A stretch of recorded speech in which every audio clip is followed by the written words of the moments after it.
Welcome to ABC campus. आज हम एक क्वेश्चन कर रहे हैं अकाउंटिंग फॉर एनपीओ के टॉपिक में, जो कि पास्ट एग्जाम है स्प्रिंग 2020 का। और ये एग्जैक्ट वो क्वेश्चन नहीं है जो पास्ट एग्जाम में आया था, उस पर हम ऑलरेडी एक प्रीवियसली वीडियो बना चुके हैं। ये अमेंडेड क्वेश्चन है जो कि थोड़ा सा अकाउंटिंग स्टैंडर्ड फॉर एनपीओ के हिसाब से अमेंड हुआ है। और क्वेश्चन हमने लिया है आई कैप के स्टडी टेक्स्ट से। तो क्वेश्चन का टाइटल है चौंगटर इंटरनेशनल हॉस्पिटल और 18 मार्क्स का ये क्वेश्चन है।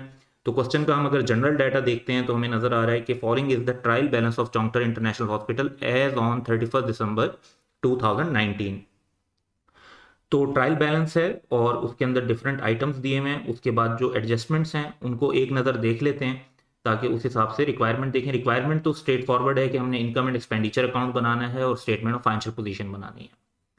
तो फर्स्ट इंफॉर्मेशन जो है that is about cost of closing physical inventory of medicine and hospital supplies, ₹25.8 million और 13.8 million respectively. Medicine costing ₹3.1 million were found expired, तो इनकी तो एनआरवी जीरो होगी, इतने से इन्वेंट्री को कम कर देंगे। Medicine are only used to treat the admitted patients and are not sold separately. तो यानी इन मेडिसिन को कंज्यूम किया जाता है हॉस्पिटल के नॉर्मल प्रोसेस के अंदर और अलग से सेल नहीं किया जाता। तो फर्स्ट एडजस्टमेंट इन्वेंट्री से रिलेटेड है। दूसरी एडजस्टमेंट है कि year end physical count of cafeteria inventory could not take place. Goods are sold in cafeteria at a gross margin of 25% on sales. ये कैफेटेरिया की इन्वेंट्री की बात आ गई। इसमें इन्वेंट्री की वैल्यू गिवन नहीं है, लेकिन क्योंकि हमें ग्रॉस मार्जिन दिया हुआ है तो ग्रॉस मार्जिन से हम सेल पता होगी तो कॉस्ट ऑफ सेल्स निकाल लेंगे और वहां से इन्वेंट्री भी निकाल सकते हैं। फिर rent outstanding at year and was 1.4 million. 15% of salaries and 10% of rent are related to cafeteria। तो ये एडजस्टमेंट भी हमें करनी पड़ेगी कि इतने परसेंट जो अमाउंट है इन एक्सपेंसेस की वो कैफेटेरिया को चार्ज कर देंगे और बाकी हॉस्पिटल के नॉर्मल ऑपरेशंस के अंदर ले जाएंगे। फिर है कि hospital facilities of 48.6 million were provided free of charge to the patient.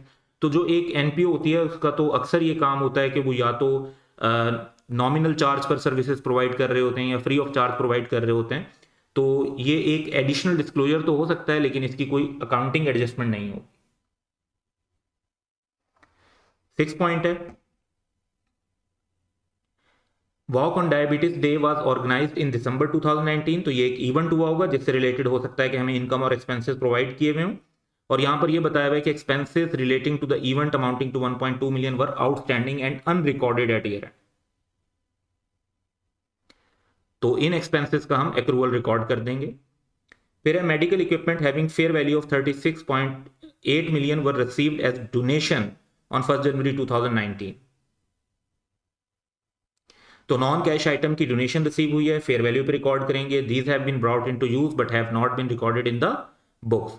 तो यूज कर रहे हैं, अभी तक बुक्स में रिकॉर्ड नहीं किया गया, तो इसको फेयर वैल्यू पे रिकॉर्ड कर लेना चाहिए। और फिर इसकी उसी हिसाब से जैसे हम IS-20 के अंदर ग्रांट को इनकम बनाते हैं विद द डेप्रिसिएशन, वही काम यहाँ पर भी करेंगे।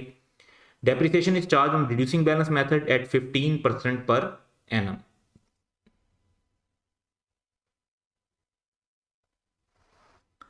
तो ये 8 एडिशनल इंफॉर्मेशन है और हमारे पास ट्रायल बैलेंस गिवन है। तो इन इंफॉर्मेशन को देखते हुए हम जो एक वर्किंग्स बना लेते हैं और फॉर्मेट बना लेते हैं। हमें एक ये आइडिया हो रहा है कि इनकम एक्सपेंडिचर अकाउंट बनाना है, स्टेटमेंट ऑफ फाइनेंशियल पोजीशन बनानी है और वर्किंग के अंदर कैफेटेरिया के ऑपरेशंस भी शामिल होंगे। तो फॉर्मेट बनाते हैं और उसके बाद फिर आते हैं दोबारा क्वेश्चन की तरफ।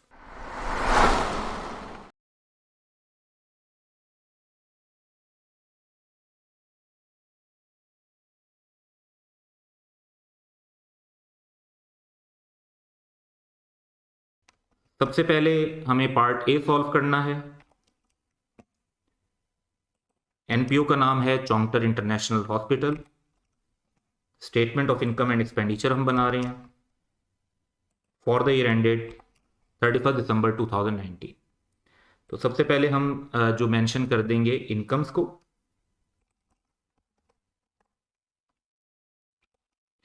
और उसके बाद एक्सपेंडिचर्स, और अल्टीमेटली इन दोनों के नेट से हमारे पास जो भी सरप्लस आएगा वो कैलकुलेट हो जाएगा। सरप्लस या फिर डेफिसिट, हम अभी सरप्लस मेंशन कर लेते हैं।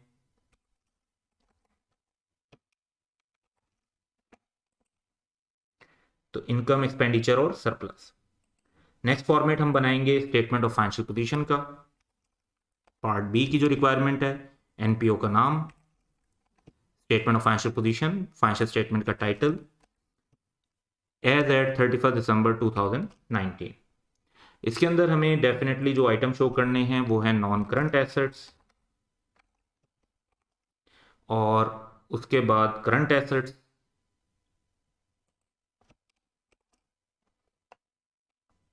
फिर हमें फंड्स को शो करना है, एटलीस्ट जनरल फंड तो होगा ही, और फिर नॉन करंट लाइबिलिटीज, और फिर करंट लाइबिलिटी। तो ये फॉर्मेट हमारा स्टेटमेंट ऑफ फाइनेंशियल पोजीशन का भी बन गया। इसके बाद हम वर्किंग की तरफ चलते हैं। तो अभी तक जो हमें आइडिया है वो ये है कि कैफेटेरिया की ट्रेडिंग कम से कम गिवन है, तो एक वर्किंग उसकी तो बनेगी, और उसमें हम क्योंकि परसेंटेज दी हुई है, मार्जिन गिवन है, तो इसका मतलब है कि हमें रुपीज़ के साथ साथ परसेंटेज में भी कैलकुलेशन करनी होगी, तो वो भी हम मेंशन कर लेंगे। तो अकॉर्डिंगली चलते हैं और अब ट्रायल बैलेंस को देखते हैं और उसके मुताबिक डाटा को इस फॉर्मेट में इनपुट करते हैं। तो ट्रायल बैलेंस में जो सबसे पहला आइटम है वो है बर्न्स वार्ड का कैपिटल वर्क इन प्रोग्रेस, यानी कुछ बिल्डिंग का पोर्शन एक एक्स्ट्रा वार्ड बना रहे हैं और वो अभी इन प्रोसेस है। तो इसको हम स्टेटमेंट ऑफ फाइनेंशियल पोजीशन के अंदर नॉन करंट एसेट्स में मेंशन कर देंगे। 55.3 मिलियन का। नेक्स्ट हमारे पास कैफेटेरिया की सेल्स हैं,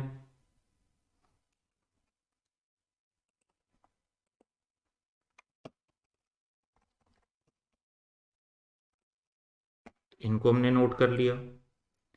नेक्स्ट हमारे पास कैश एंड बैंक बैलेंस है जो कि हमें करंट एसेट्स में लिखना चाहिए।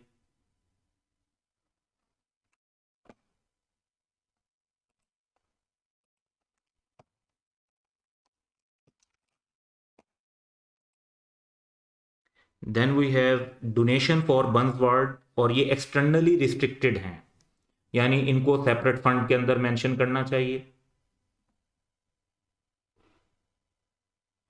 75.1 की, तो इन्हें हम स्टेटमेंट ऑफ फाइनेंशियल पोजीशन में मेंशन कर देंगे। फंड के अंदर पहला तो हमारा जनरल फंड आएगा जो कि अनरिस्ट्रिक्टेड होता है, बर्न्स वार्ड का फंड हम सेपरेट मेंशन कर देते हैं जो कि रिस्ट्रिक्टेड है।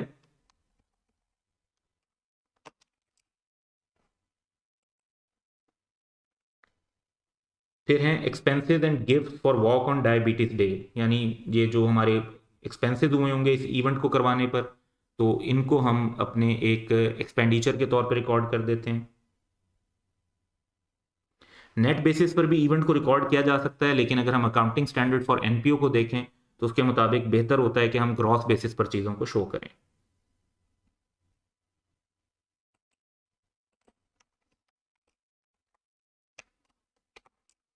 तो इसमें क्योंकि आगे एडजस्टमेंट भी है कुछ अनरिकॉर्डेड की, इसलिए भी इसको फाइनल फिगर में नहीं लिख रहे। फिर है हमारे पास फीस फ्रॉम पेशेंट और जर्नल डोनेशंस, इनको हम इनकम एंड एक्सपेंडिचर में इनकम के अंदर मेंशन कर देंगे।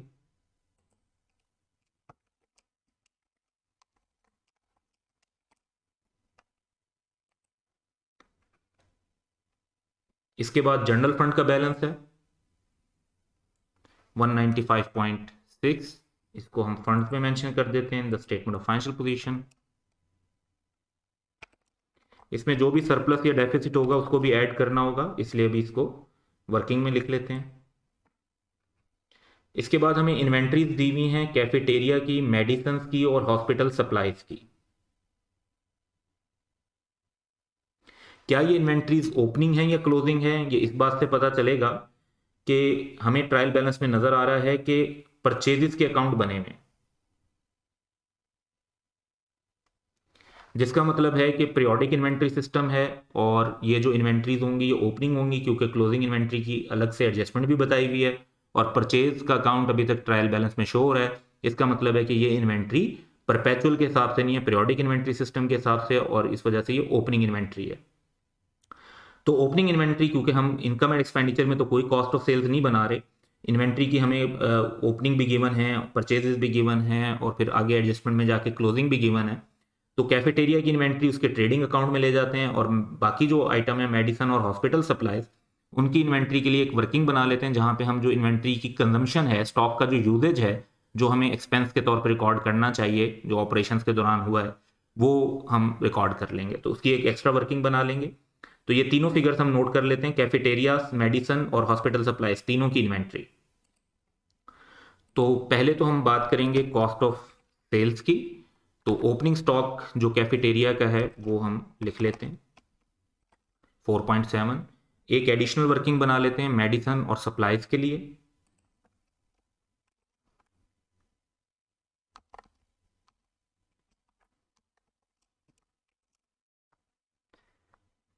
और इसमें ओपनिंग इन्वेंट्री मेंशन कर देते हैं।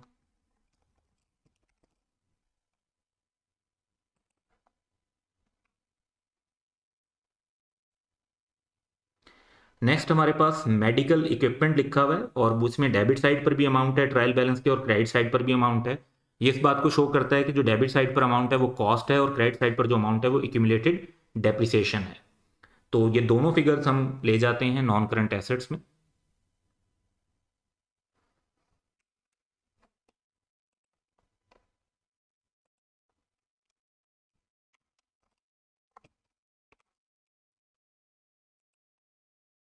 इसके बाद मिसलिनियस एक्सपेंसेस हैं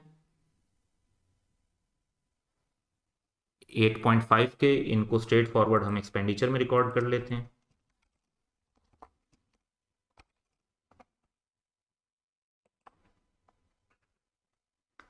फिर हमारे पास अदर फिक्स्ड एसेट्स हैं, इसमें भी डेबिट अमाउंट भी है और क्रेडिट भी। यानी डेबिट साइड पर जो अमाउंट है ये रिफ्लेक्ट कर रही है कॉस्ट को और क्रेडिट साइड पर जो अमाउंट है वो रिफ्लेक्ट कर रही है एक्यूमुलेटेड डेप्रिसिएशन को। तो दोनों का नेट हम लिख लेते हैं प्रॉपर्टी प्लांट इक्विपमेंट या नॉन करंट एसेट्स के अंदर।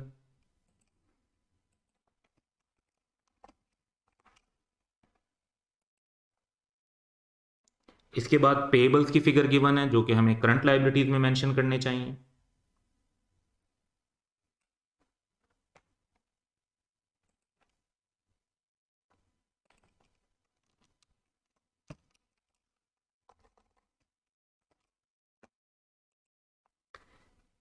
इसके बाद हमारे पास परचेजेज हैं। जिस तरह हमने तीनों इन्वेंट्रीज को लिया था उसी तरह उन्हीं जगहों पर इनकी परचेजेज को ले लेंगे वर्किंग 1 और वर्किंग 2 के अंदर। तो पहले अगर हम बात करते हैं कैफेटेरिया में तो उसकी परचेजेज हैं 16.4। फिर हम बात करते हैं जो मेडिसन और सप्लाईज की है तो उनकी रिस्पेक्टिवली परचेजेज हैं 60.5 और 18.7। फिर रिसीवेबल्स हैं पैनल कॉर्पोरेट्स, यानी जो डिफरेंट कंपनीज हॉस्पिटल के पैनल पर होती हैं, उनके एम्प्लॉयज़ वगैरह ने इलाज करवाया होता है और उनके पैसे उन कंपनीज ने देने होते हैं, तो उनसे जो पैसे रिसीव करने हैं उसका रिसीवेबल गिवन है। इसको हम अपने करंट एसेट्स में मेंशन कर लेंगे।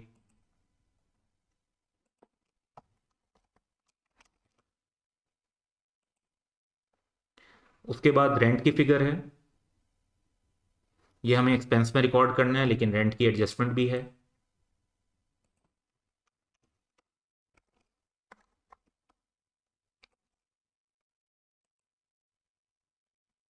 फिर हमारे पास स्पॉन्सरशिप और वॉक ऑन डायबिटीज डे है, यानी हमें कुछ पैसे रिसीव हुए हैं इवेंट करवाने के लिए। तो इनको हम बेसिकली अपनी इनकम साइड पे रिकॉर्ड कर देते हैं, फंड रेजिंग जैसे होती है।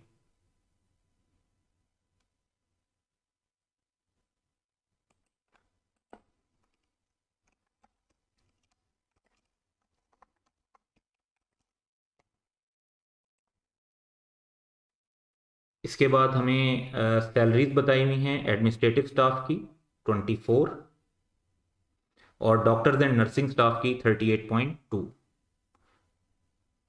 कैफेटेरिया को भी कुछ सैलरीज चार्ज होनी है, वो ऑब्वियसली डॉक्टर्स और नर्सिंग स्टाफ की तो चार्ज नहीं होंगी, वो एडमिनिस्ट्रेटिव स्टाफ की चार्ज होंगी। तो एडमिनिस्ट्रेटिव स्टाफ की सैलरीज में एडजस्टमेंट बाकी है, डॉक्टर्स एंड नर्सिंग स्टाफ में कोई एडजस्टमेंट नहीं होगी, इनको सिंपली एक्सपेंडिचर में मेंशन कर लेते हैं।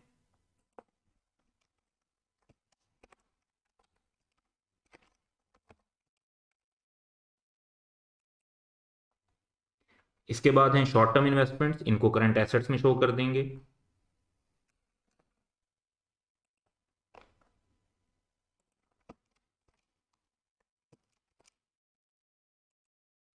और लास्ट आइटम हमारे पास ट्रायल बैलेंस में है यूटिलिटी, जो कि है 12.4 का, तो इसको एक्सपेंडिचर में मेंशन कर देते हैं। अब ट्रायल बैलेंस के सारे आइटम हो चुके हैं, तो हम एडिशनल इंफॉर्मेशन की तरफ चलते हैं।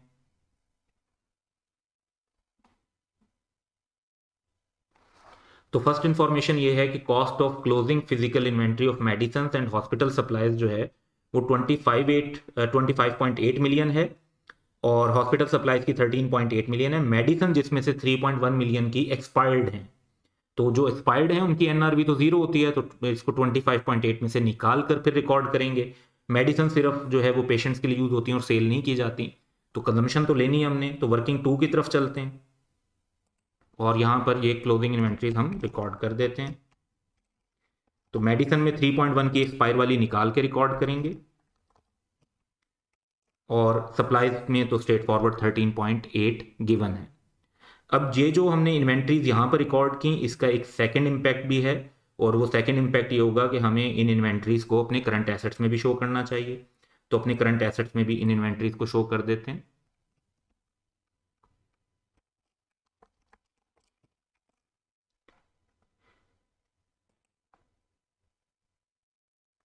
नेक्स्ट है हमारे पास year end physical count of cafeteria inventory could not take place. Goods are sold in cafeteria at a gross margin of 25% on sales. तो हमें क्लोजिंग इन्वेंट्री नहीं पता, लेकिन हम मालूम कर सकते हैं, तो उसकी तरफ चलते हैं। तो हमें यह बात पता है कि जो गुड सेल हो रही हैं वो 25% मार्जिन पर हो रही हैं, तो there would be some closing stock, then हमारे पास ग्रॉस प्रॉफिट आएगा, और जो भी ग्रॉस प्रॉफिट होगा दैट वुड बी 25%, और जो भी कॉस्ट ऑफ सेल्स होगी, जो कि opening stock plus purchases minus closing stock होती है, दैट वुड बी 75%, और सेल्स जो है वो होगी 100%।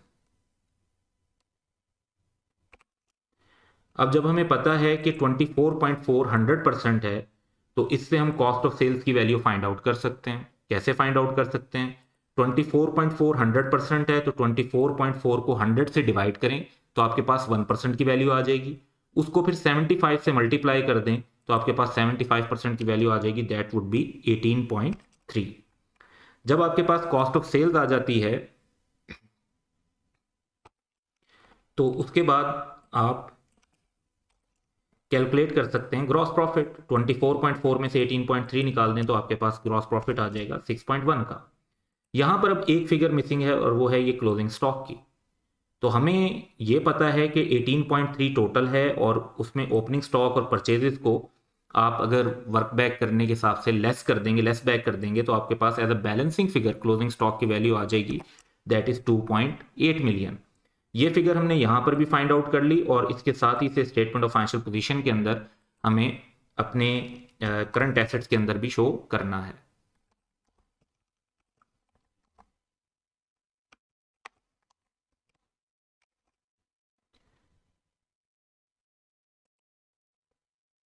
अब चलते हैं थर्ड पॉइंट की तरफ। तो रेंट आउटस्टैंडिंग है 1.4 मिलियन का, तो इस एक्सपेंस को मजीद रिकॉर्ड कर देते हैं।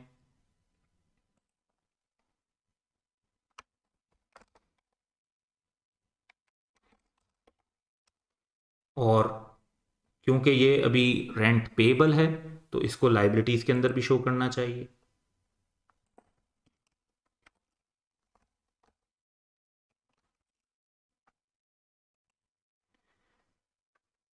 पॉइंट नंबर 4 की तरफ चलते हैं। 15% सैलरीज और 10% रेंट कैफेटेरिया से रिलेट करता है। इसका मतलब है कि बाकी 85% सैलरीज और 90% जो रेंट है वो नॉर्मल ऑपरेशन से रिलेट करता है। तो अकॉर्डिंगली इन कैलकुलेशंस का इंपैक्ट देख लेते हैं। पहले हम नॉर्मल एक्सपेंसेस की तरफ चलते हैं। तो रेंट का टोटल जो हमारे पास बनेगा दैट वुड बी 21, और इसमें से 10% कैफेटेरिया का है, यानी 90% जो है वो तो नॉर्मल ऑपरेशन में ही चार्ज होना चाहिए, तो दैट वुड बी 18.9। ये जो सैलरीज हैं, क्योंकि डॉक्टर एंड नर्सिंग स्टाफ तो कैफेटेरिया में नहीं हो सकता, तो एडमिनिस्ट्रेटिव स्टाफ की सैलरीज की बात हो रही है। तो इसका 85%, क्योंकि 15% कैफेटेरिया का है, तो 85% जो है वो नॉर्मल ऑपरेशंस को चार्ज होगा, दैट वुड बी 24.4।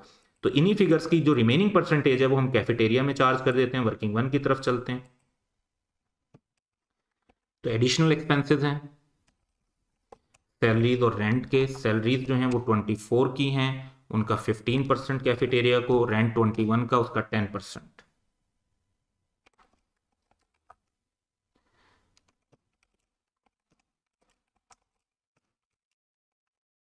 तो ये टोटल हमारे पास आ जाता है 5.7। ग्रॉस प्रॉफिट में से अगर हम एक्सपेंसेस भी लेस कर दें तो हमारे पास 0.4 का फाइनल प्रॉफिट आ जाता है जो हमें कैफेटेरिया से मिला है। तो इस प्रॉफिट को हम अपनी इनकम के अंदर भी शामिल कर देते हैं।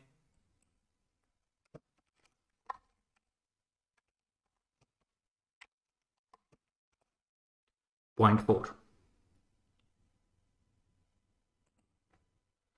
फिफ्थ पॉइंट हमने ऑलरेडी डिस्कस किया था क्वेश्चन के स्टार्ट में कि ये इसका कोई इंपैक्ट नहीं है हमारे अकाउंट्स पर, कि एनपीओज ने तो फ्री ऑफ चार्ज ही मोस्टली प्रोवाइड करनी होती हैं सर्विसेज।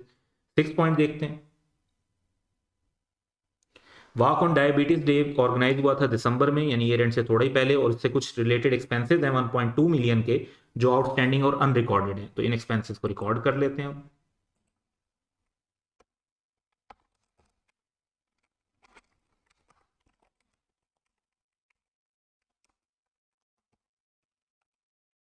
और क्योंकि ये आउटस्टैंडिंग है तो इनको हमें लाइबिलिटीज के तौर पे भी रिकॉर्ड करना पड़ेगा।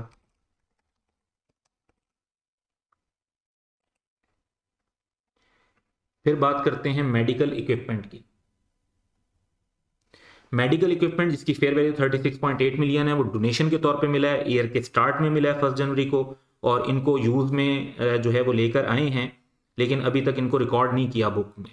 तो पहली बात तो ये है कि आपको जो ये पूरी डोनेशन मिली है इसको फॉरेन इनकम नहीं बना सकते।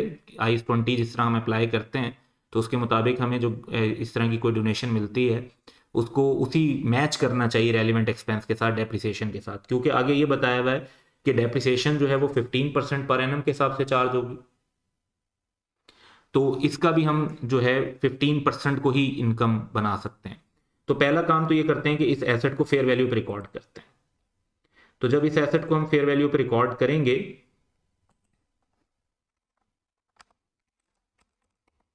तो ये डेबिट हो जाएगा 36.8 से।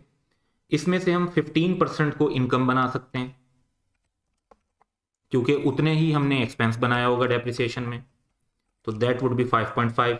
तो हमने एसेट रिकॉर्ड किया पूरा 36.8 का, इनकम बनाया उसमें से 15% को, बाकी 85% अभी हमें शो करना होगा एज लाइबिलिटीज। वो हमारे लिए deferred government grant, deferred contribution के तौर पर शो होगी फिगर।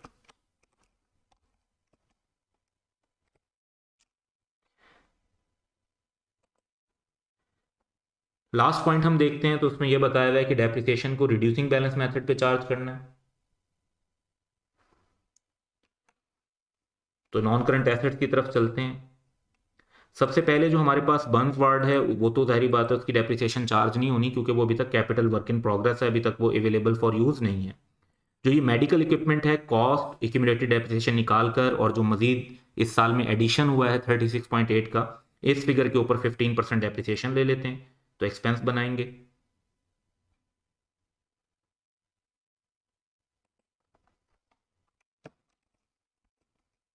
मेडिकल इक्विपमेंट 15% डेप्रिसिएशन हमने कैलकुलेट की जो कि आती है 23.7। सेम अमाउंट हमें जो इक्विपमेंट्स हैं उनमें से लेस भी कर देनी चाहिए, तो हमारे पास फिगर आ जाएगी 134.3।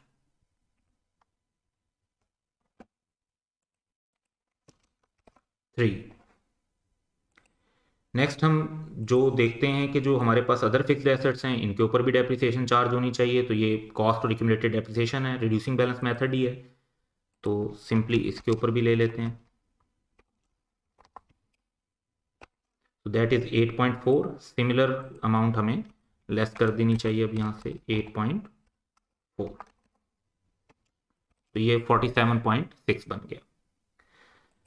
अब जब क्वेश्चन का हम सारा डाटा इनकॉर्पोरेट कर चुके हैं तो अब हमें अपनी चीज़ें कंक्लूड करने की तरफ चलना है। तो वर्किंग्स में अगर हम देखते हैं तो ये वर्किंग हम ऑलरेडी इनकॉर्पोरेट कर चुके हैं।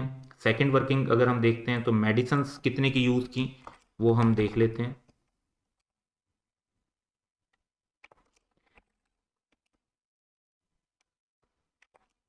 $57.2 सप्लाईज पर इसी तरीके से कैलकुलेशन कर सकते हैं।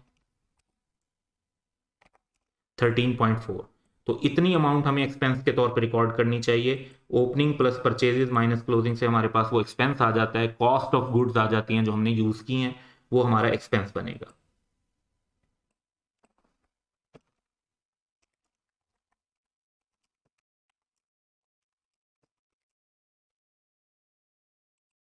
तो वर्किंग्स को इनकॉर्पोरेट कर लिया, अब इनकम और एक्सपेंडिचर को फाइनल करते हैं। तो इनकम का टोटल कर लेते हैं। सारी जो हमारी इनकम है इनका टोटल बन रहा है 215.7। सारे जो हमारे पास एक्सपेंडिचर्स हैं इनका टोटल बनेगा 204.9 और इनकम और एक्सपेंडिचर के डिफरेंस के तौर पर हमारे पास सरप्लस आ जाएगा 10.8 का। ये सरप्लस हमें स्टेटमेंट ऑफ फाइनेंशियल पोजीशन में जनरल फंड के अंदर ऐड कर देना है।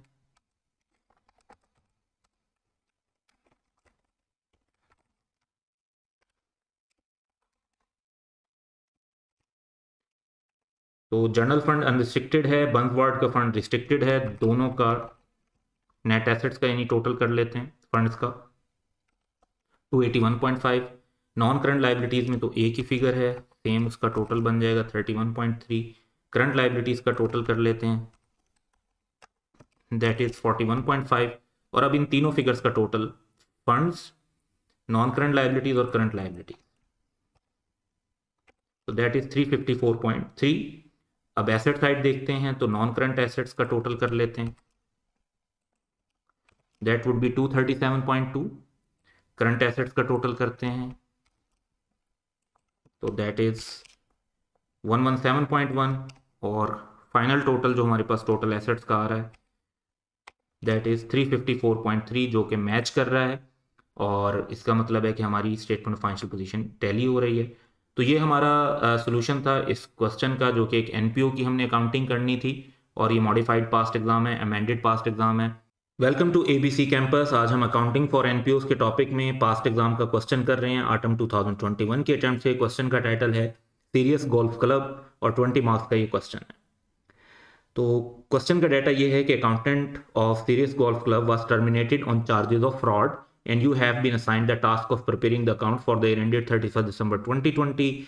और ऑब्वियसली जब फ्रॉड के टर्मिनेशन है तो यहाँ पे चांसेस हैं कि जब हम कैलकुलेशन करेंगे तो कुछ अमाउंट मिसिंग होगी और उसको फिर फ्रॉड के लॉस के तौर पे कंसीडर किया जाएगा।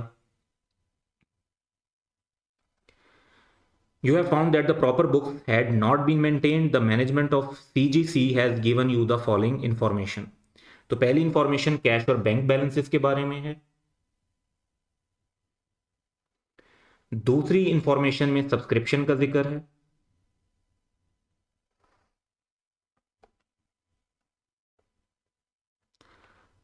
थर्ड इंफॉर्मेशन में है कि CGC had received a donation of ₹8 million in 2019 to meet the repair and maintenance expenditure of its golf course. Out of total donation the club has spent 2.2 million and 2.8 million in 2019 and 20 respectively. तो ये एक हमें नजर आ रहा है कि एक restricted contribution या रिस्ट्रिक्टेड डोनेशन है,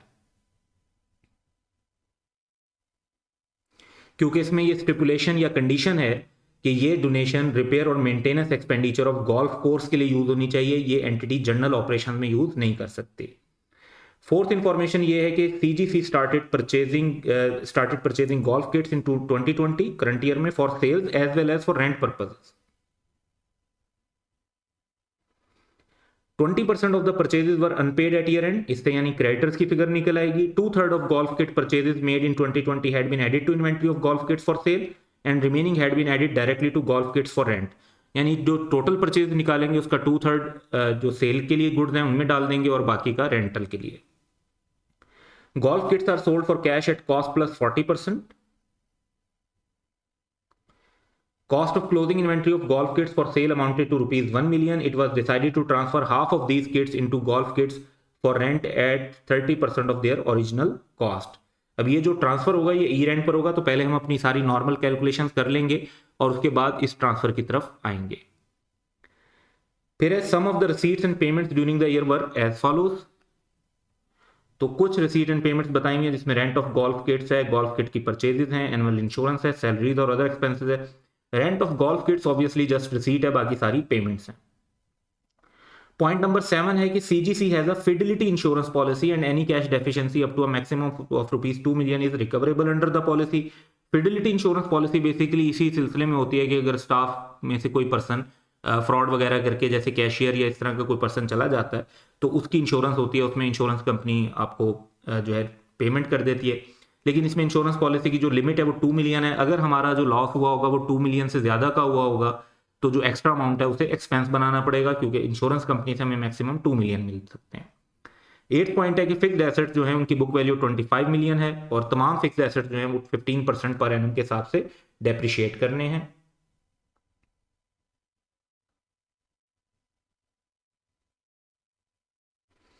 तो इस सब इंफॉर्मेशन के बाद जो क्वेश्चन की रिक्वायरमेंट है वो ये है कि इनकम एंड एक्सपेंडिचर अकाउंट बनाएं और स्टेटमेंट ऑफ फाइनेंशियल पोजीशन बनाएं। तो हम इन दोनों स्टेटमेंट के जो फॉर्मेट बनाने की तरफ चलते हैं।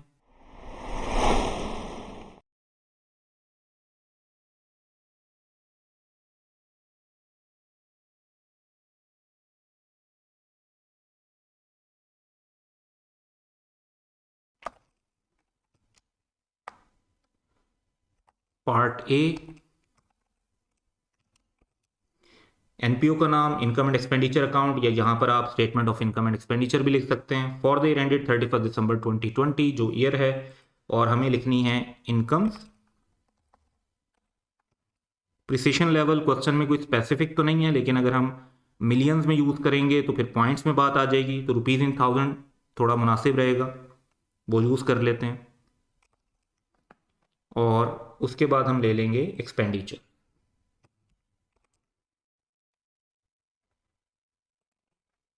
पार्ट बी में हमें एनपीओ का नाम, statement of financial position as at 31 December 2020। तो हमें सबसे पहले नॉन करंट एसेट्स लिखने हैं। अब वैसे तो हमें एक साल की स्टेटमेंट ऑफ फाइनेंशियल पोजीशन बनानी है, लेकिन क्योंकि इस क्वेश्चन में हमें ओपनिंग बैलेंस गिवन नहीं है तो उसको सेपरेट वर्किंग में भी बना सकते हैं, लेकिन हम यहाँ पे साथ के साथ बना लेंगे तो हमारा कुछ टाइम बच जाएगा।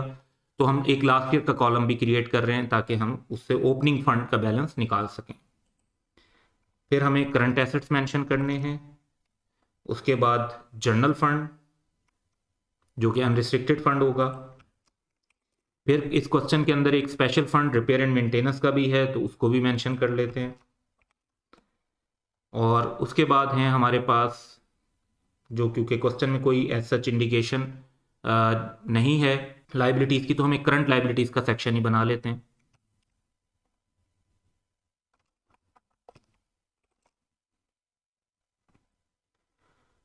और इस सब के अंदर जो है वो हमें चीज़ें जो हैं अब इनकॉर्पोरेट करनी होंगी क्वेश्चन के डाटा के हिसाब से। तो क्वेश्चन की तरफ चलते हैं दोबारा और हर इंफॉर्मेशन का one by one impact incorporate करते हैं।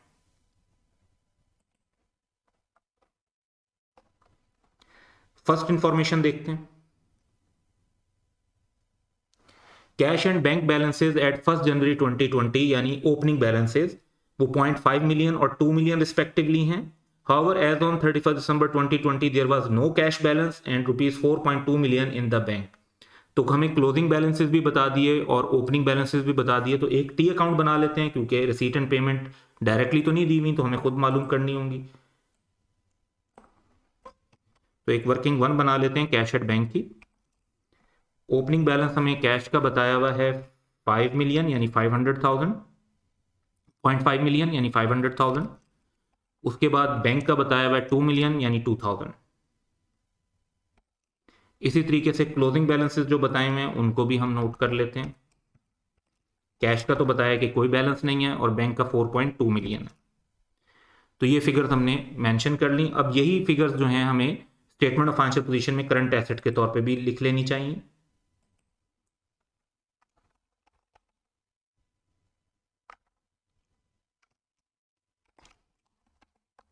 ओपनिंग बैलेंस,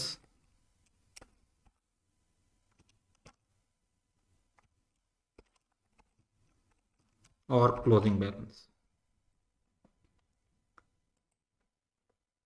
इसके बाद सेकंड इंफॉर्मेशन की तरफ चलते हैं।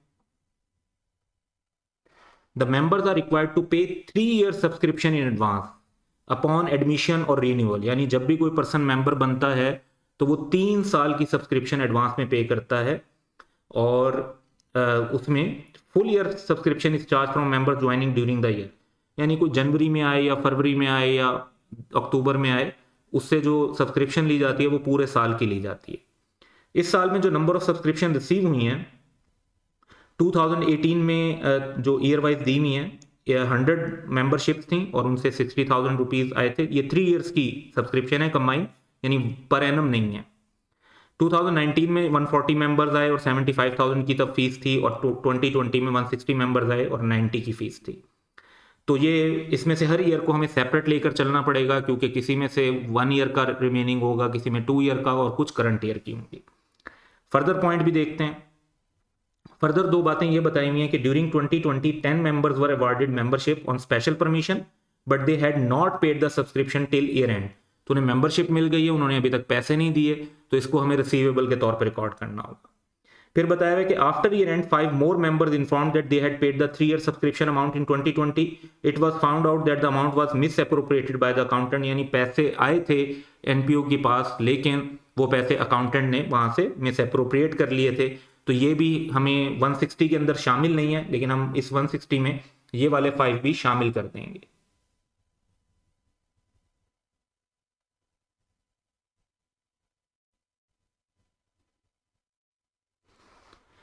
ताकि सब्सक्रिप्शन की सही फिगर निकाली जा सके और फिर बाद में जो भी मिस एप्रोप्रिएशन होगी वो कैश एंड बैंक के अकाउंट से हमारी फाइंड आउट हो जाएगी। तो सबसे पहले अगर हम बात करते हैं 2018 में 100 मेंबर से जो सब्सक्रिप्शन मिली, उनका एक साल तो 2018 में पूरा हो गया, एक साल उनका 2019 में पूरा हो गया, और आखिरी साल उनका 2020 के लिए बैलेंस मौजूद होगा। तो ये इनका ओपनिंग एडवांस हम अपनी एक वर्किंग बना लेते हैं और उसके अंदर रिकॉर्ड करेंगे।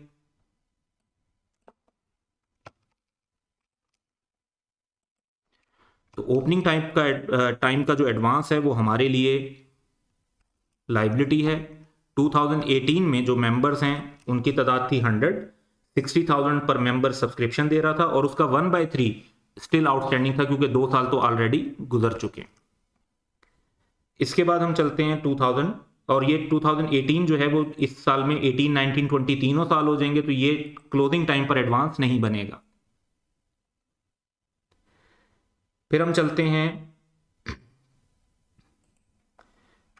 नेक्स्ट ईयर पे। 2019 140 मेंबर्स हैं, 75 की सब्सक्रिप्शन थी, इनका एक साल तो 2019 में ही एंड हो गया, और ओपनिंग टाइम पर 2 years बाकी थे। 140 मेंबर, 75,000 की फीस और 2/3 अमाउंट अभी भी एडवांस में थी, तो दैट वुड बी 7 million। अब इसमें से एक साल अब गुजर गया तो एक साल स्टिल बाकी है, तो 1/3 of this amount would still be advance at the year and, that is 3,500। इसके बाद हम चलते हैं नेक्स्ट ईयर की तरफ, 2020 की तरफ। तो 2020 में 165 मेंबरशिप हुई हैं 90,000 के हिसाब से। तो 165 ये जो मेंबरशिप्स हैं और इनसे जो हमें पैसे मिले हैं, इस कैश को रिकॉर्ड कर लेते हैं कि ये हमें कितने पैसे मिले होंगे।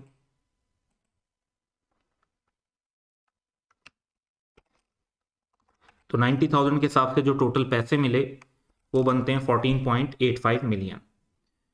अब इसमें से एक साल की इनकम तो करंट ईयर में बन गई, बाकी जो इनकम हमारी बनेगी वो बनेगी हमारी रिमेनिंग जो 2 years हैं, वो स्टिल हमारा क्लोजिंग एडवांस होगा।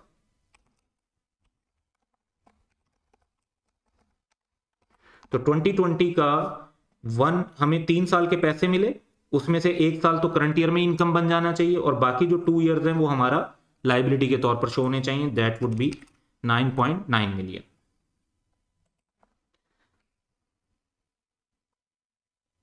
अब ये वो मेंबर्स जिनसे अभी तक हमें पैसे नहीं मिले, और वैसे तो हमारी 3 साल की फीस होती है, लेकिन इनका तो अभी 1 साल ही हुआ है और ये हमें रिसीवेबल के तौर पर रिकॉर्ड करना चाहिए। ओपनिंग के टाइम पर ऐसी कोई बात नहीं है, तो ओपनिंग रिसीवेबल तो हम एज सच नहीं रिकॉर्ड करेंगे या लिख देते हैं 0 का।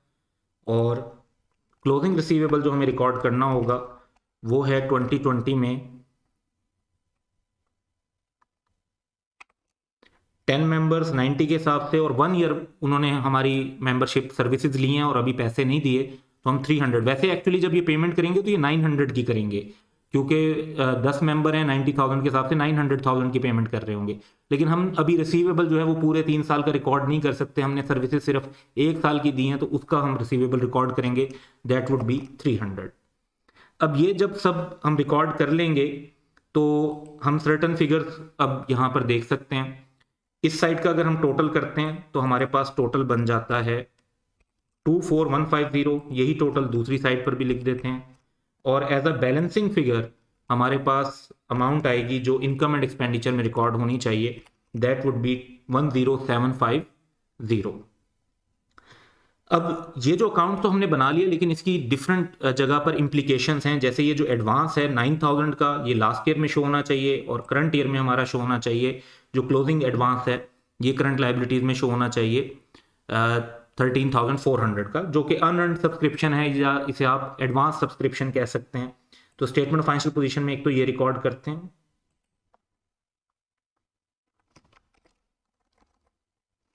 तो लास्ट ईयर की फिगर 9000 और करंट ईयर की फिगर 13,400, ये हमने वर्किंग 2 में बनाई है। नेक्स्ट आइटम हमारे पास जो है वो ये है कि रिसीवेबल कितने का शो होगा, तो ओपनिंग टाइम पर 0 है, क्लोजिंग टाइम पर 300 है, ये करंट एसेट्स में शो कर देंगे।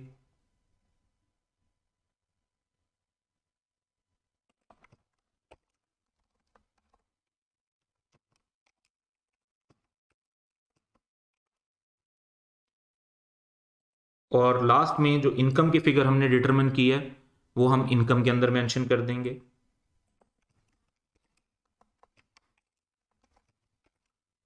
$10750,000। थर्ड इंफॉर्मेशन की तरफ चलते हैं। CGC had received a donation of rupees 8 million to meet the repair and maintenance expenditure of its golf course. Out of total donation, club has spent 2.2 million and 2.8 million in 19 and 20 respectively. तो last year आपको donation मिली थी, उसमें से कुछ आपने last year खर्च किए, कुछ करंट ईयर खर्च किए, कुछ अभी बाकी हैं। तो ये एक रिस्ट्रिक्टेड फंड है और इसको statement of income and expenditure deferral method अगर हम फॉलो कर रहे हो तो हम statement of income and expenditure में रिकॉर्ड नहीं करेंगे, क्योंकि हम मल्टीपल कॉलम तो नहीं बना रहे इनकम एंड एक्सपेंडिचर में, तो इसको हम फंड के अंदर डायरेक्टली शो कर देते हैं। वैसे तो ये अगर हम तीनों स्टेटमेंट बना रहे होते, जैसे हम एनपीओ की statement of changes in net assets भी बना रहे होते, तो इसको वहां पर रिफ्लेक्ट करते, लेकिन अब हम इसको स्टेटमेंट ऑफ फाइनेंशियल पोजीशन में ही रिफ्लेक्ट कर देंगे। तो फंड का जो हमारे पास बैलेंस था लास्ट ईयर हमें मिले थे 8 मिलियन, उसमें से 2.2 मिलियन हमने खर्च किए, तो बच गए 5.8 मिलियन। करंट ईयर का जो ओपनिंग बैलेंस होगा वो होगा 5.8 मिलियन। करंट ईयर में 2.8 मिलियन खर्च किए, जिससे हमारे पास अब जो इस फंड का बैलेंस बच गया है वो है 3 मिलियन। यहां से हमें एक चीज और भी लेनी है और वो ये है कि स्पेशल फंड के साथ साथ ये जो इस साल में हमने 2.8 मिलियन का एक्सपेंडिचर किया है, ये एक्सपेंडिचर पेमेंट तो हुई होगी, क्योंकि ये 8,000 की रिसीट लास्ट ईयर हुई थी, 2200 की ये पेमेंट भी लास्ट ईयर हुई होगी, लेकिन 2800 की ये जो पेमेंट है ये करंट ईयर में हुई है। इसको हमें कैश एट बैंक में वर्किंग 1 के अंदर हमें रिकॉर्ड करना चाहिए।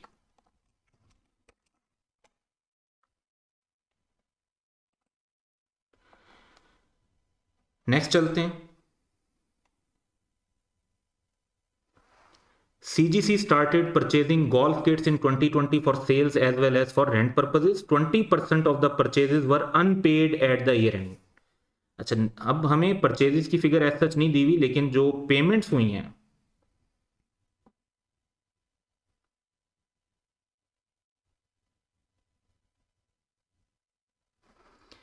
वो बताई हुई हैं कि 4.8 मिलियन की हुई है।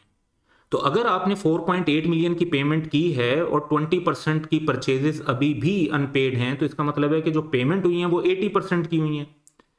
तो यहां से हम जो है एक क्रेडिटर का अकाउंट बना लेते हैं और उसके अंदर इन चीज़ों को इनकॉर्पोरेट करते हैं। तो अभी इस वाली एक पेमेंट को रिकॉर्ड करते हैं। तो वर्किंग वन में जाएंगे तो जो हमने पेमेंट की है वो रिकॉर्ड कर देते हैं 4.8 मिलियन की। और इसका सेकंड इफेक्ट एक और अकाउंट बना लेंगे क्रेडिटर का, उसके अंदर हम रिकॉर्ड कर देंगे। और जिस तरह से क्वेश्चन ये बताया है कि 20% अमाउंट अभी भी अनपेड है, इसका मतलब है कि जो कैश पे हुआ है वो 80% को रिप्रेजेंट करता है। तो क्लोजिंग बैलेंस जो हमारे पास निकलेगा उसे हम जो 4800 को 80 से डिवाइड करें तो 1% की वैल्यू आ जाती है, 20 से मल्टीप्लाई करें तो 20% अनपेड अमाउंट आ जाएगी, दैट इज 1200। इस साइड का हम टोटल करते हैं, 6000 आ जाता है। सेकेंड साइड पर भी हम यही लिखेंगे। अब क्योंकि ड्यूरिंग द ईयर ही आपने परचेज करना शुरू किया है तो ऑब्वियस सी बात है कि ओपनिंग बैलेंस तो जीरो होगा, क्योंकि पहले तो क्रेडिटर्स नहीं थे। और परचेजेस जो हैं वो इन दोनों का टोटल बनेंगी। वैसे अगर आपने परचेजेस अलग फार्मूला लगाकर भी फॉलो करनी हो तो वो ये है कि 4800 80% अमाउंट है। अगर आप इसे 80 से डिवाइड करेंगे तो 1% की वैल्यू आ जाएगी, 100 से मल्टीप्लाई करेंगे तो 100% परचेजेस की वैल्यू आ जाएगी, जो कि 6000 बनती है। तो आप ऐसा इसे बैलेंसिंग फिगर भी निकाल सकते हैं और डायरेक्ट कैलकुलेशन करके भी निकाल सकते हैं। हमारे पास जब ये क्रेडिटर्स की जो फिगर आ जाती है और परचेजेस आ जाती हैं तो अब बहुत सारी चीज़ें हैं जो हम रिफ्लेक्ट कर सकते हैं। फॉर एग्जांपल ये क्रेडिटर की जो फिगर है, जो हमने क्लोजिंग बैलेंस निकाला है, इसे हमें करंट लायबिलिटीज में मेंशन करना चाहिए।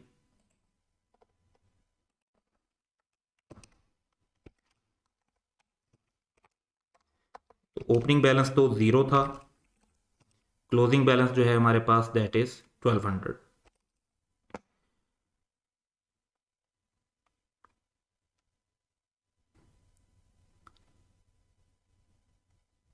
फर्दर जो पॉइंट्स हैं उनको भी देखते हैं इसमें। फर्दर पॉइंट उन्होंने ये बताया है फोर्थ पॉइंट के अंदर ही कि 2/3 of golf kits purchases made in 2020 had been added to inventory of golf kits for sale and remaining had been added directly to golf kits for rent. जो आपने एसेट रेंटल के लिए रखा हुआ होता है वो तो नॉन करंट एसेट में रिकॉर्ड होता है। तो 6000 की परचेजेज हुई हैं और उसका 1/3 जो है वो हमें नॉन करंट एसेट्स में रिकॉर्ड करना होगा।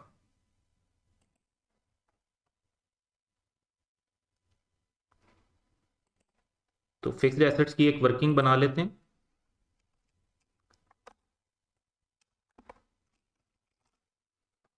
इसमें जो ओपनिंग होंगे वो भी लिख लेंगे, वो बाद में भी आते हैं।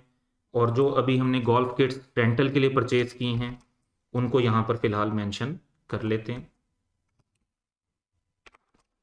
कि ये जो 6000 की परचेज हुई थी इनमें से 1/3 जो हैं वो रेंटल वाली हैं और वो फिक्स्ड एसेट्स के अंदर ऐड होंगी 2000।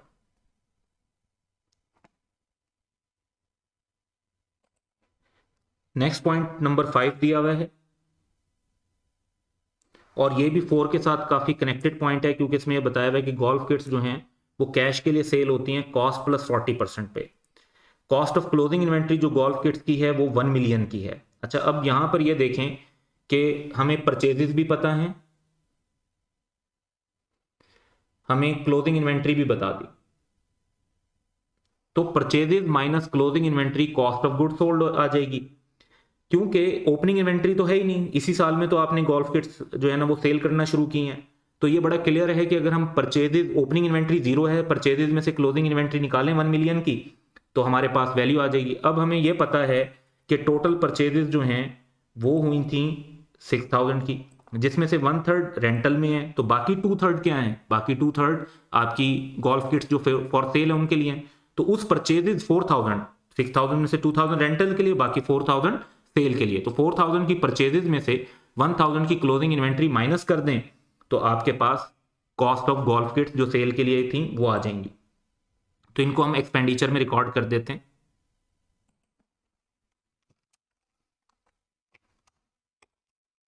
6000 का 2/3 परचेजेज आ गई, माइनस 1000 क्लोजिंग इन्वेंट्री, तो कॉस्ट ऑफ गुड सोल्ड आ गई गोल्फ किट्स की जो सेल के लिए रखी हुई थी, दैट वुड बी 3000।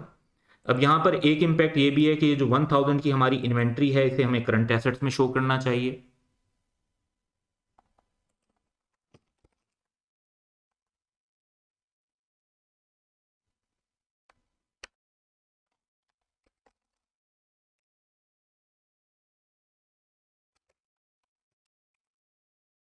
और इसमें से क्योंकि एंड में ट्रांसफर भी होनी है तो अभी इसको हमने फाइनल फिगर के तौर पे मेंशन नहीं किया।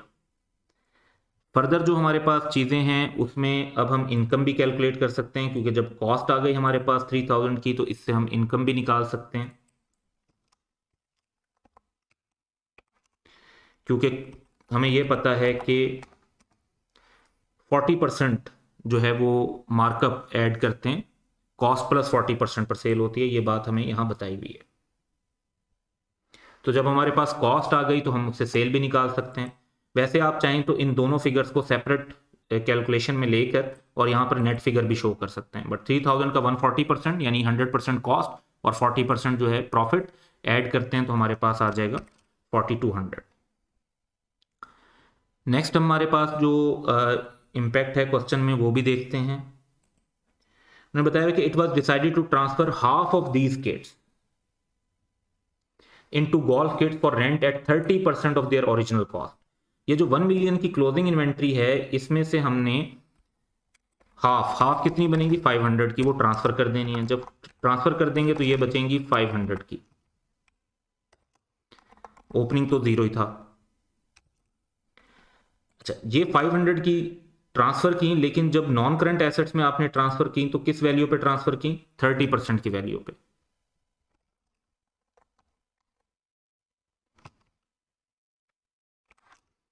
That would be just 150। तो 500 की चीज ट्रांसफर हुई, यहां पे ट्रांसफर हुई 150 की वैल्यू पर, जो 350 की वैल्यू है वो आपको लॉस रिकॉर्ड करना पड़ेगा, तो वो लॉस इनकम एंड एक्सपेंडिचर में हम रिकॉर्ड कर लेते हैं, जो कि 500 का रिमेनिंग 70% है। जब ये भी हमारा रिकॉर्ड हो गया तो अब हमारे पास जो फर्दर आइटम हैं उनकी तरफ देखते हैं, और अब फर्दर कुछ रिसीट एंड पेमेंट्स देनी है। तो ये जो रेंट ऑफ गोल्फ किट्स है इसको रिसीट के तौर पे रिकॉर्ड करेंगे और रेंटल इनकम के तौर पे भी रिकॉर्ड कर लेंगे। तो वर्किंग वन में इसे रिसीट के तौर पे रिकॉर्ड करते हैं,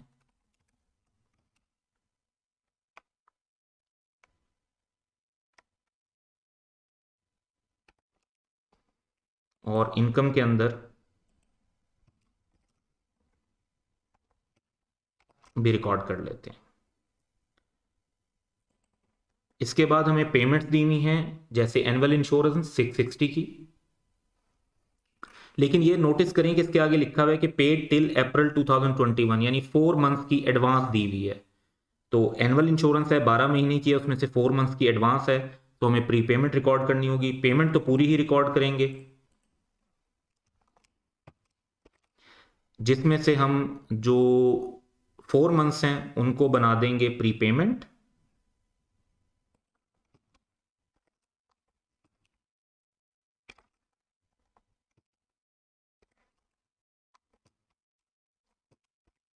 और बाकी 8 मंथ्स का बना देंगे एक्सपेंस।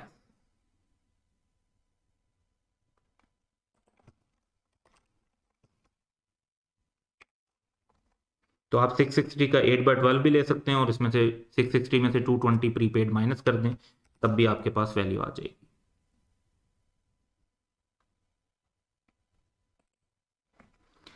उसके बाद सैलरीज हैं जिनकी पेमेंट हुई है 2800,000 की, जिसमें से 350,000 2019 के थे, तो पहले पेमेंट तो पूरी रिकॉर्ड करेंगे। अब 300 जो हैं वो लास्ट ईयर के थे, इसका मतलब है कि ये ओपनिंग हमारी लाइबिलिटी थी, तो स्टेटमेंट ऑफ फाइनेंशियल पोजीशन में उसको मेंशन कर लेते हैं। ये लास्ट ईयर की लाइबिलिटी थी, करंट ईयर की नहीं है। तो एक्सपेंस जो है, क्योंकि हमने जो 2800 की पेमेंट की है वो सारा तो हमारा करंट ईयर का एक्सपेंस नहीं है, 350 की पेमेंट तो लास्ट ईयर से रिलेट करती थी, तो 350 निकाल कर बाकी एक्सपेंस हमारा रिकॉर्ड होगा कि 2800 की पेमेंट की, 350 लास्ट ईयर के थे, करंट ईयर के जो हैं वो 2450 हैं। और फिर अदर एक्सपेंसेस हैं, ये स्ट्रेट फॉरवर्ड हैं, इनको हम पेमेंट्स में भी रिकॉर्ड कर लेते हैं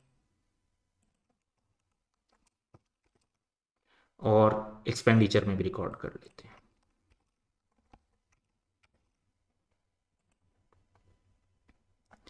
इसके बाद जो फिडिलिटी इंश्योरेंस है तो उसमें यह बताया हुआ है कि उसकी लिमिट 2 मिलियन की है, ये तो जब हम फाइनल करेंगे तो तब इसका इम्पैक्ट लेंगे। फिक्स्ड एसेट्स का बताया हुआ है कि ओपनिंग वैल्यू 25 मिलियन है, तो इनको हम अपनी वर्किंग के अंदर मेंशन कर लेते हैं।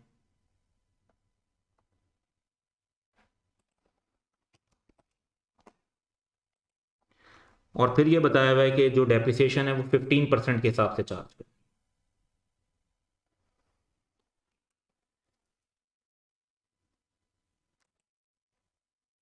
तो एसेट्स का टोटल करते हैं।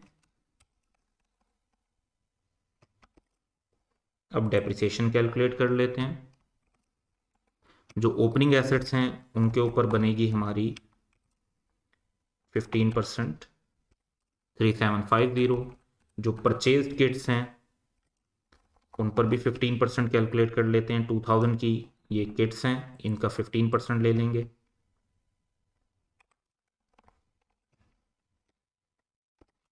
और ये जो गोल्फ किट ट्रांसफर हुई हैं, ये क्योंकि हमने ईयर एंड पे ट्रांसफर की हैं, क्लोजिंग इन्वेंट्री में से ट्रांसफर की हैं, तो इन पर तो कोई टाइम पीरियड ही नहीं हुआ, इनके ऊपर हमें डेप्रिसिएशन चार्ज नहीं करनी चाहिए। तो that would be just 0। Depreciation का भी टोटल कर लेते हैं। तो हमारे पास टोटल एसेट्स माइनस डेप्रिसिएशन जो है वो वैल्यू आ जाएगी 23100। तो ओपनिंग एसेट 25,000 के थे और जो हमारे पास क्लोजिंग एसेट हैं वो 23100 के हैं। इसे स्टेटमेंट ऑफ फाइनेंशियल पोजीशन में मेंशन कर देंगे।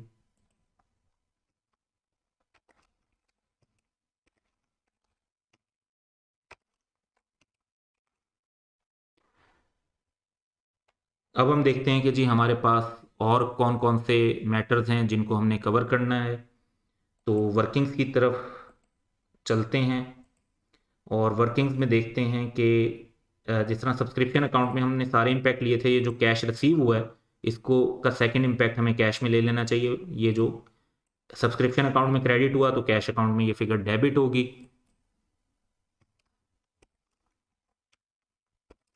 14850।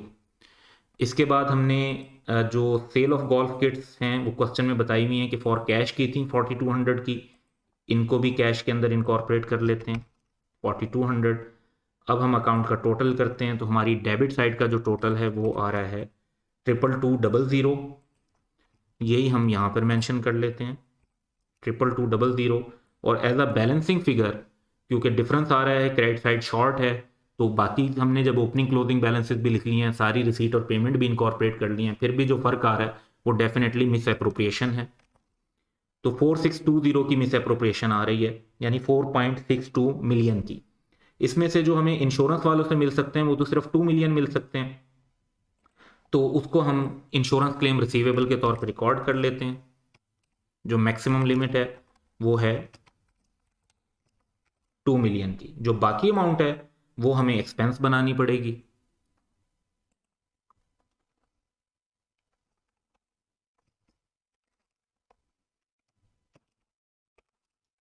2 मिलियन का क्लेम निकाल कर बाकी ये आ गया।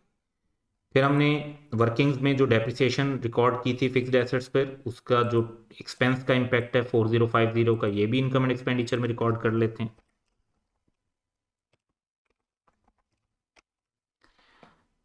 तो हमारी जो वर्किंग्स थी उनका इम्पैक्ट हमारे पास आ गया। कैश एट बैंक का अकाउंट हम टोटल कर चुके हैं, सब्सक्रिप्शन का अकाउंट फाइनल कर चुके हैं, क्रेडिटर का अकाउंट भी फाइनल कर चुके हैं, और फिक्स एसेट और डेप्रिसिएशन के अकाउंट को भी, मूवमेंट को भी पूरा कंसीडर कर चुके हैं। तो अब इनकम एंड एक्सपेंडिचर की तरफ चलते हैं। तो पहले हम अपनी इनकम फाइनलाइज कर लेते हैं। That would B 15600। ये हमारी इनकम्स आ गई। अब हम एक्सपेंडिचर को भी फाइनलाइज कर लेते हैं। That is 15230। तो 370 का हमारे पास सरप्लस आ जाता है। ये सरप्लस हमें स्टेटमेंट ऑफ फाइनेंशियल पोजीशन में अपने जनरल फंड में ऐड कर देना चाहिए।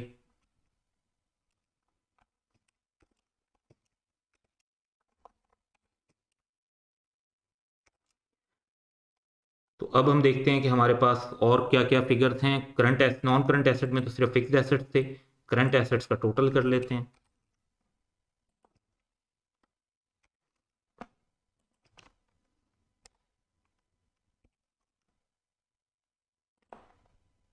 करंट ईयर में भी कर लेते हैं।